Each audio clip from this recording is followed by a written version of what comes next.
Hey everyone, welcome back. Thanks for joining us. Today we've got a brand new story to share with you. So let's begin.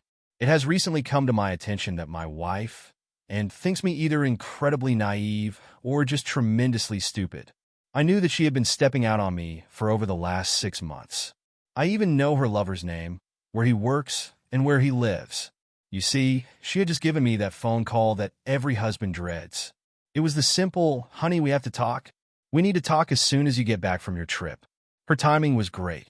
It was early in the business day, and since I had already wound up my contract negotiations, I had some time to execute a plan I had in place for just this day. I decided to stay in Philly an extra 2 days, just to have an alibi for some things I had arranged to happen when this day arrived, as I knew it someday would. I had lots of things to do to keep me occupied anyway, since I already knew the witch was cheating on me. I had had a meeting with my business attorney months ago. He listened politely to my story and straightforwardly told me that what I really needed was a divorce lawyer, and gave me a referral to one with officers in same building named Dana Willows by. As it turned out, Dana was also a divorcee, and a damned attractive one at that. Dana asked me why I thought that and was cheating. I told her about finding a discarded birth control wrapper on the floor, next to the trash basket in the master bath. Birth control pills are not the usual compliment for a couple when the male partner had a vasectomy over 10 years before. Then, although not so conclusive, was the fact that our sex life had seriously lagged since last March. At the time, I suspected something was wrong, but didn't know for sure until I found that wrapper. Dana let me know this was going to be unless we could find some leverage to force and to accept reasonable terms. She then referred me to a private investigator. I met with him and included pictures of my wife, our address, her work address, and a description of her car and her state tag numbers. I also filled them in on a lot of her lifestyle information and daily habits. I wrote down the times of day she did this and that. I also remembered her gym appointments and the name of her personal trainer. Well, with everything already in place, all I needed to do was make a couple of phone calls. The first call was to Dana. She set several other wheels in motion. Dana's first was to her private investigator. The private investigator had already spent a great deal of his time and my money fully documenting Anne's adultery. He had collected and assembled an album of photos and audio DVDs. His role now was to have a number of envelopes containing the evidence delivered around the city. Envelopes crammed full of pictures of Anne and her lover at sex. There was also a DVD showing them in action with full audio and full stereo too. The first one went to Anne's parents. They would be crushed. That no longer mattered to me. I had been crushed too, and it was now payback time. I was sad to have to hurt them, but it was a way to dim their view of their daughter. They had always treated me quite well. The second went to her boss. The company where and worked was contracted to the U.S. government doing highly classified software development. That seriously meant her job was toast, as was her security clearance. The third envelope went to our pastor, just to ensure he was aware of her real moral state. I'm sure he would be open and forgiving, because that's what pastors do. No problem. Just as a kicker, I also knew that the church secretary would open the envelope before passing it to pastor. She was such a gossip it would be all over the congregation, if not all over town, in just a few hours. Her siblings each all got envelopes too. No big deal there, though. I just wanted them to know how much, and that she'd hurt me. She would not be able to go to them and lie about me. And, of course, got personally served the main envelope. Her copy had the notarized and signed copy of the divorce petition. Anne's envelope also contained all the pictures that everyone else had gotten, and a DVD of her tryst with her lover.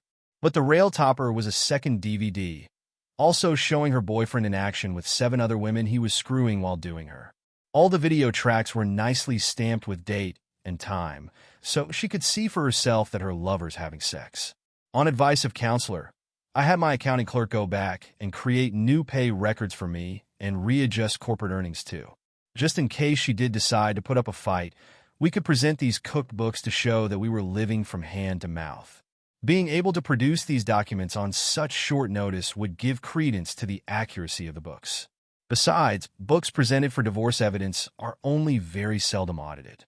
My full earnings and company profits were safely set aside in dummy accounts with other banks. The same applied to all my other forms of wealth as well. My stocks, bonds, notes, and real estate were nicely put out of Anne's or her attorney's reach. I made a few other calls from Philadelphia as well. The first few were to our credit card companies. I paid each balance in full with electronic transfers and canceled the cards. Anne's car was also a lease. I canceled the lease and the car insurance as well. Unfortunately, the lease didn't run until the end of the month, so I was stuck with that, but it was okay in any case. Her fuel card was now void too. The next issue was our house. Here I was stuck. The planning of what to do with the house was a bit more complicated. Our estate being community property had my hands tied a bit. For the furniture, though, I did prearrange with a consignment house to have all our furniture taken to his store for immediate cheap, bargain basement sale, and provided him with the front door key. He would take everything except those items that and had brought into the marriage, like her grandma's coffee table and the grandfather clock in the hall. The movers were required to leave a receipt on the coffee table and a check for half the estimated value of the furniture. When it entered the house, there would be nothing but her clothes hanging in closets or packed in boxes. We even took half of the small kitchen appliances. I did say I had time to prepare for this. There was just one more detail to take care of, that being one Lamar Johnson. Lamar was Anne's lover. By the way, he was also Anne's personal trainer at the gym where she went 3 times a week. And even though he was a gigolo with no intentions of ever marrying, and I just felt I owed him a little something as well for seducing my wife into his bed. Well, not his bed exactly. He used motel rooms and had paid for out of my company's profits. She always kept her earnings separated. Now, being in the construction business, I knew people who knew people who knew people in the insurance extortion business. It was not even a problem to find a couple of strong arms to deal with Mr. Johnson in the manner I prescribed. It seems Lamar, being a personal trainer and pimp, prided himself on staying in considerable good health. He made sure his muscles bulged to attract neglected white wives with money to spend on him. The fact is, his muscles were simply bulk for show. There was no real strength in them. To make a long story short, my friends paid a visit to Lamar while he was alone in the gym early in the mornings. It seems Lamar, in order to pump up his thighs with the exercise cycle in the standing position. What a shame it was when the baseball bat connected with his chest, knocking the wind totally out of him. First, his penis was amputated about 1 inch from his torso. Then they mangled it with the bat to the point that it could never be reattached. The now-mashed tool was tossed onto the spokes of the resistance wheel on the machine. After that, the belt to the wheel was severed and frayed to look like an accident. He was still unconscious as they tore his jogging shorts and smeared his blood on the crossbars, and handlebars was just going to be out of the gigolo business. Forever. My friends then just left young Lamar spread over the handlebars of the bike. Horrible accident that, don't you think? Oh, just to make sure of things, I sent a copy of the Lamar DVD to the husband of all of the other 7 women Lamar had been doing, just for good measure. One of them was a cop and would probably have a few sweet words for Lamar. I don't know what legal charges he would face once one pissed-off cop was done with him either. Well, let me see.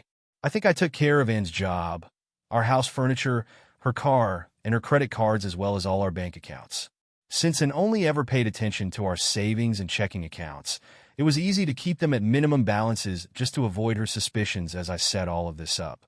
I think I left her about a total of $1,000 to do with as she pleased. Paperwork-wise, we were broke with nothing for her to sue me for. I did leave her with everything else she brought to the marriage with the exception of her lying, cheating ways. Those were hers alone. She could keep them with my blessings. Her name was mud throughout the town. Her job and her security clearance could never be recovered. She was forced out of our church ladies group. Her family let her know she was no longer welcome for what she had done to me. And to cap it off, she was forced financially to resign from the country club where she used to gossip with all her girlfriends, some of whom had also been Lamar's playmates. In the 6 months between when I discovered her cheating and when she had called me with that awful line, I took care of business. She was expecting a clean, quick divorce. She was going to get half of all our money, half of my company, and a big alimony check too. All she got was half an empty house with I had reappraised at 1/4 of its real value. Oh, and she had a soul lover with no tool to satisfy her wandering ways. The last time I saw, and she was totally destroyed and out of work with no friends nor family, you know what? I had no feelings left for her. I didn't feel any remorse for how I treated her. I only thought about how she had planned on treating me. It was just tough shit. I had been really busy in that time, too. I bought and furnished a new condo downtown, not too far from my offices. Oh, and I had courted, dated, and screwed my gorgeous divorce attorney. She also being fresh off a bad marriage with another cheater, we started a new life together. Of course, that had to stay confidential until the divorce became final for ethical reasons. But we have been together as a couple now for about 4 months, and she is willing and ready to take our love to the next level and commit to a full-time relationship. I'm going to ask Dana to marry me next week while we are on our first camping vacation in the Rocky Mountains of Colorado. I love it when a great plan comes together. Dear listeners, please share your thoughts in the comment section below, and don't forget to like, share, and subscribe. Thanks for watching. If you enjoyed this video, don't forget to like, comment, and subscribe for more stories like this. See you next time.